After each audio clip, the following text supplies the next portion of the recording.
আমি বিদেশ থাকা অবস্থা আমার বউর আরেক জায়গায় বিয়ে দিয়ে দিছি। এপ্রিল মাসে বিদেশ যাওয়ার সময় প্রেগনেন্ট ছিল 4 মাসের। আমি আরো বলছিলাম যে আমার প্রথম বাচ্চা হলো, হাফেজ হলো, এবার চাইলেও হোক প্রবাসীরা দাঁড়া দাঁড়া ঘুরতে পারে, কিন্তু কোনো বিচার পায় না। 4 মাসের অন্তঃসত্ত্বা স্ত্রীকে রেখে কাতারে গিয়েছিলেন প্রবাসী আমিনুল ইসলাম।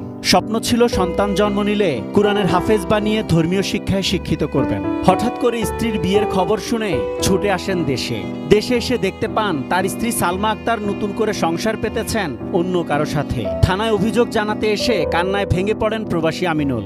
গত রবিবার পর্যন্ত আমার ওনার সাথে যোগাযোগ ছিল, আমার ওয়াইফের সাথে। ফোন দিয়েছি, দেখে মোবাইল বন্ধ।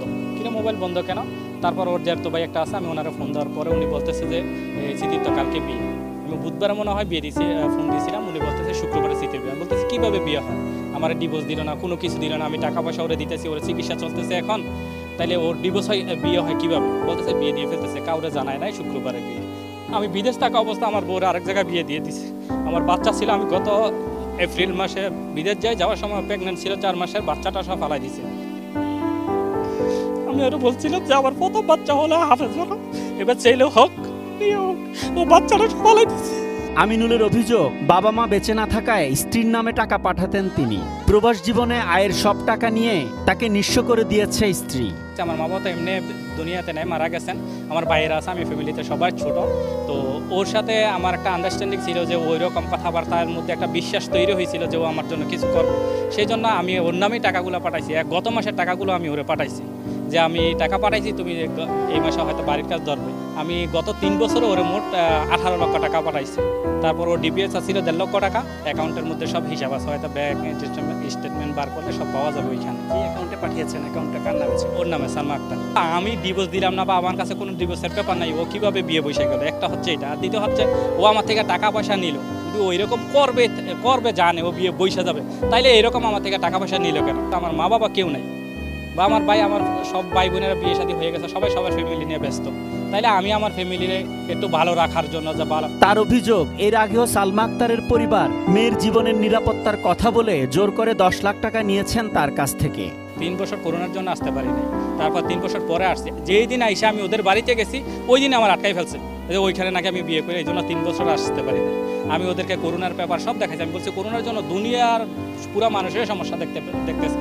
তারপর ওনারা আটকাইয়া আমার থেকে 10 লক্ষ টাকা নিয়েছে ওর সিকিউরিটি বাবদ। আমার একটা দিন সুযোগ দেয় না যে আমার আত্মীয় স্বজন আছে বা আমার গ্রামের কাউরে ডাকি, ওই সুযোগ দেয় আমার থেকে মোবাইল নিয়ে নিচ্ছে। আপনার কাছ থেকে মোবাইল নিয়ে নিল, 10 লাখ টাকা নিয়ে নিল, আপনি এমনি 10 লাখ টাকা দিয়ে দিলেন। তো এখন যান বাঁচানো ফরজ। ওইখানে এরকম একটা পরিস্থিতি তৈরি করছে যে পুরো আড়াই ওরার মানুষ এখানে ফুল। এখন আমি একা, আমি আসছি বিদেশ থেকে, না পারছি আমি আমার বাইরে খবর দিতে, না কাউরে খবর দিতে যে আপনারা আসেন। যারে আপনি একবার 10 লাখ টাকা দিলেন, 10 লাখ টাকা দিয়ে আসার পর আবার তাকে বিশ্বাস করলেন কিভাবে? আপনি ব্যবস্থা কেন নিলেন না তখন? ওর ফ্যামিলি থেকে ও 10 লাখ টাকা দেওয়ার পরে আমি যখন আমি বলছি ওর আর আনবো না। তারপর ওর একটা জায়গা ছিল, জাহাঙ্গীর নাম। উনি বলতেছে আমার মেয়ে পাগল হয়ে গেছে, এই সমস্যা হিসাবে খানা খায় না, মরে যায়, তোর জন্য পাগল হয়ে গেছে, ও প্রেগনেন্ট, অনেক কিছু বলছে। বলার পরে আমি বলছি যেহেতু প্রেগনেন্ট হয়ে গেছে ওর আর নষ্ট করে লাভ, যে আমার মানবতা আমার ভিতরে কাজ করছিল, কিন্তু ওদের ভিতরে যে মানবতা নাই ওইটা তো আগে জানতাম না। তবে সালমা আক্তারের বাবা সব অভিযোগ অস্বীকার করেন। তিনি জানান আমিনুল ইসলামের প্রতারণার ফাঁদে পড়েছেন তার মেয়ে।